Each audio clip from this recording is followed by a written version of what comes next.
Magandang araw po sa ating lahat mga kaibigan. Andito po tayo ngayon sa Inland Resort na ito kasi gusto po natin makapag-relax syempre dahil yun nga bugbog ho tayo sa trabaho natin. So ang pangalan po mga kaibigan ng Inland Resort na ito ay Yes Go. So ang location ho ng Yes Go mga kaibigan at complete address ng location na ito ay nasa Purok 10A Andap, Pagsilaan, Yubataan, Davao de Oro. Ang lugar na ito ay isa sa pinakamagandang pasyalan dito po sa Davao de Oro. Kung kayo po ay gustong magbakasyon mga kaibigan ay dapat isa ang Inland Resort na ito na dapat mong puntahan. Napakalaki ho ng area mga kaibigan ito pong Yes Go Cold Spring Resort at talagang mai-enjoy mo ang iyong bakasyon lalong-lalo na kung kasama mo ang pamilya mo. Meron po silang 5 swimming pool, may pangbata at meron ding pang-adult. Ang kagandahan din sa resort na ito mga kaibigan ay napakalinis ho ng tubig sapagat ang tubig ay galing po doon sa bundok, sa bukal ng bundok at talagang malinis na malinis at pwede nga pong inumin yung tubig pero syempre di dapat kasi nasa swimming pool na po yan. Kung gusto mong pumunta dito kasama ang iyong pamilya ay hindi po problema kung saan po kayo matutulog sapagat meron po mga lodging dito mga kaibigan na saktong-sakto po sa pamilya. Ang room na ito ay meron silang aircon pero dahil sa lamig ng panahon sa lugar na ito ay pwede na po kayong di mag-aircon pero depende po yan sa atin. Kung kayo naman po ay bagong mag-asawa, maganda ang resort na ito para sa inyo. Sa mga nobyo at nobya naman, ayun lang, ipinagbabawal ata na kumuha kayo ng kwarto good for 3 hours. Alam niyo naman kung bakit, di ba? Christian kasi yung may-ari at napakabait ho ng may-ari dito. Sa lugar na ito may bigan ay napapaligiran ho ito ng mga bundok na kung saan ay talagang napakagandang tingnan at talagang nakakapag-relax at talagang mai-enjoy ang yung pag-stay sa lugar na ito. At kung plano mo naman na mag-isa kang pumunta dito ay magandang idea din po yun. Pero mas maganda talaga kung may kasama ka kaibigan. Kasi pangit naman tingnan pag naglalakad ka dyan na mag-isa lamang napakalaki ho ng area, baka mapagkamalan kang snatcher. So sa pagre-relax ho natin dito, gaya ho nung video ko na una may bigyan na pumunta ho tayo sa isang resort, yung pinakaunang hinanap ko talaga ay yung internet connection sa lugar na ito. Gaya din ng dati na pinuntahan namin, ito din na location ay nasa bukid. At syempre, expected ho natin na wala ho talagang signal sa cellphone at wala po talagang ka-data-data. Kaya para sa atin ng mga builder or mga internet provider, napakagandang location ho ito. So yung pinilibot ko yung lugar mga kaibigan, tiningnan ko lahat ng mga fiber cable at yung connection ng piso wifi nila kung anong gamit mo nila, naka fiber or naka P2P. Wireless ba ito or naka wired mga kaibigan? At sa punto na ito, nakita natin na naka fiber siya. Galing ho sa location na ito, na ang gilid niya po ay meron pong mga in or mga rooms. So kung makita nyo mga kaibigan, ang gamit nila ay Comfast EW71. So ito yung pinakaunang vendor kasi nasa taas ho tayo ng resort na ito. At doon naman sa baba, siyempre check natin kasi alam kong meron ding vendor doon. So kaya hinanap ko mga kaibigan yun pong mga connection, gumamit ho sila ng fiber, Mediacon at saka radio to radio. Yun po tinatawag mga kaibigan na P2P. So sa bandang ibabaw po mga kaibigan, sa location natin ay naka P2P ho ito at nilatagan ho nila ng fiber cable papunta sa area doon sa first vendor na nakita natin na yun nga gamit nila ay Comfast EW71. Ito po ay naka Mediacon to Mediacon. Kaya yun, tinesting ho agad natin para malaman natin kung okay lang ba yung connection dito. At matest din natin yun pong Comfast EW71 na ginamit ho ng vendor na ito. So ito mga kaibigan, nakikita ho nyo sa screen. Kung mapapansin ho ninyo,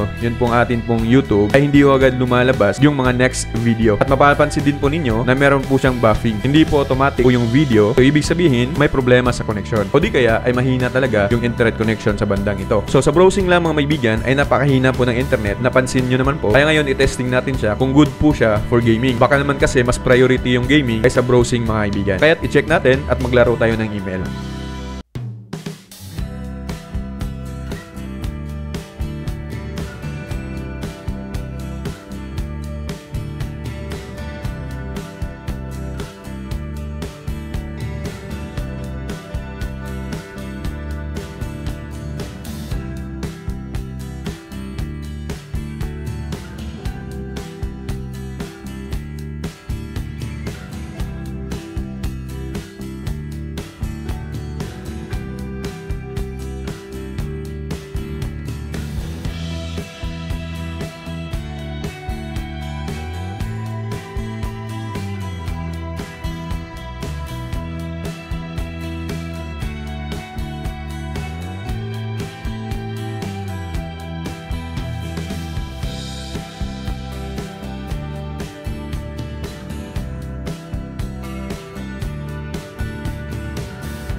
So yun mga kaibigan, na-observe nyo po, napakarami pong beses na nag-yellow po yung ping natin, na nag-red ping ho tayo, at talagang hindi siya maganda sa gaming. So ibig sabihin, ang connection na ito, sa bandang ito, yung piso wifi na pinakita ko kanina, ay talagang may problema sa connection. At consider nga pala natin mga kaibigan, maulan ho sa lugar na ito, o makulimlim, maula po ang panahon natin ngayon. Ngayon, consider natin, baka dahil pangit yung panahon natin ngayon. Pero, check natin mamaya kung ito nga po ba ay dahil po sa panahon. So ito na po tayo mga kaibigan, nandito na po tayo sa baba ng area. I-check natin ngayon, yun pong antena na gamit nila sa pangalawang vendo. Siyempre, expected ho natin kasi may vendo po doon sa taas, dito din sa ibaba, eh dapat meron ding vendo, di ba? So ito mga kaibigan, nakita na ho natin yung pangalawang vendo. Ayan, nakita ho ninyo, yun pong ginagamit dito na access point ay Comfast EW71 din. At nakita din po nyo mga kaibigan, yung gamit ho nila ay naka P2P ho ito. Ibig sabihin, wireless po ang gamit sa area na ito at hindi po siya naka-wired. Siguro, dahil wireless po ang gamit dito na internet mga kaibigan, ang panahon din natin ngayon na maulap or maulan, yan yung dahilan kung bakit po humina ang internet nila. So ngayon, try nating maghulog at i-check ho natin yung internet connection. Unahin natin mga kaibigan, yun pong YouTube. Mag-browsing ho tayo. Ayan, kung napapansin ho ninyo, ay medyo mabagal din po yung pag-pop up ng video. At yung mga next video naman ay may kaunting kabagalan din. Pero malalaman natin yan ngayon dahil testing natin na maglalaro din tayo ng ML sa banda dito mga kaibigan. So tara, try natin.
So ayan maibigan, all goods naman, wala naman po problema. Pero maibigan ngayon, kakaunti lamang po yung tao dito. Kasi nga po may event po yung Yes Go ngayon, kaya wala pong katao-tao. Kaya maswerte ho tayo na ma-explore ho natin yung kanilang piso wifi at yung kanilang setup dito maibigan. Siguro maibigan, kasi nga po dito banda naka P2P po siya. Gamit ang radio maibigan, yung Ubiquiti, nakita ho ninyo, yan po, papunta dun sa ibabaw. So yun yung gamit sa unang vendor na nakita natin. Siguro may problema sa connection dito, kaya mahina dun sa ibabaw. So ngayon maibigan, magkomento ho ako sa internet connection at piso wifi setup dito sa lugar na ito. So sa piso wifi, ay wala naman ho tayong problema dyan. Basta po working yung vendor maibigan, ay okay po yun. Sa internet connection naman, ay okay din naman yung kanilang setup dahil may connection po ang dalawang vendor. Pero para sa akin, may mas magandang setup pa dito. Kasi sa tingin ko maibigan, ang nag-setup po dito, kung di ka ako nagkakamali, ay hindi ho ito package. Kasi dito sa ibaba, yung piso wifi, ay iba po yung software na gamit. At doon naman sa ibabaw, ay iba din po yung software na gamit ng vendor na yon. Hindi katulad doon sa puntahan natin na unang resort na isang vendor at 4 na access point na magkapareha po yung pangalan at talagang maganda yung experience natin doon. Kasi kahit saan ka pupunta, ay ramdam mo yung performance ng internet connection nila na napakaganda. Dito kasi mga ibigan, sa setup na ito, ay meron pong dalawang vendor at dalawang access point. Yung gamit naman mga ibigan na access point ay abot kaya lamang. At yun nga yung tinatawag natin na budget meal. Pero nakita natin na magkapareho po mga ibigan na gamit nila ay Comfast EW71. Siguro kung ako ang magsiset up dito, magandang idea po mga ibigan yung unang resort na napuntahan natin na meron pong isang vendor at marami po yung access point. Kasi kahit saan ka sa lugar na yan ay hindi nawawala yung internet connection mo. Yung disadvantage lamang ho nito, kung isang vendor lamang ang gamit natin, tapos yung location natin na gaya po ng Yes Go mga ibigan na napakalaki ho ng area na ito. Pag naghulog ka ng vendor, halimbawa isang vendor lamang, andito siya nakalocate sa entrance nila. Paghulog mo dito, kung yung room mo ay nasa ibabaw, pupunta ka pa sa baba, maglalakad ka pa, syempre minsan malaking abala yon. Kung dalawang vendor yung gamit mga ibigan, isa sa ibaba, isa dun sa taas, ang disadvantage lang po doon, kung naghulog ka dun sa baba na may vendor, lagay natin Yes Go 1, yung piso wifi nila, pangalan, pag pupunta ka dun sa room mo, or pupunta ka sa ibabaw na pool, kapag di naabot ng piso wifi dun sa baba mga ibigan, yung cellphone natin, ay syempre, mawawalan ho tayo ng internet. So yung masasagap niya, kung makikita niyang access point, ay dun sa ibabaw, na kung saan nakalocate yung pangalawang vendor. So kahit mag-connect ka dun, mawawala po yung credit kasi dun ka sa baba naka-connect. So ang gawin mo, ay maghulog ka naman ng barya para connected ka ulit. So para connected ka sa buong area, so ang gagawin dyan, maghulog ka sa ibabaw, maghulog ka din dun sa baba ng vendor para kahit saan na area ka pumunta or pupunta, ay meron kang internet connection. So yun yung disadvantage sa nakita ko sa setup na ito. Para sa akin, dahil isa po sa sikat na inland resort ang area na ito, ay maganda kung yung mamahaling antena ang gagamitin sa piso wifi na ito. Yung unang resort maibigan na nakita natin na gumamit po sila ng Ubiquiti na nagkakahalaga po ng 6,500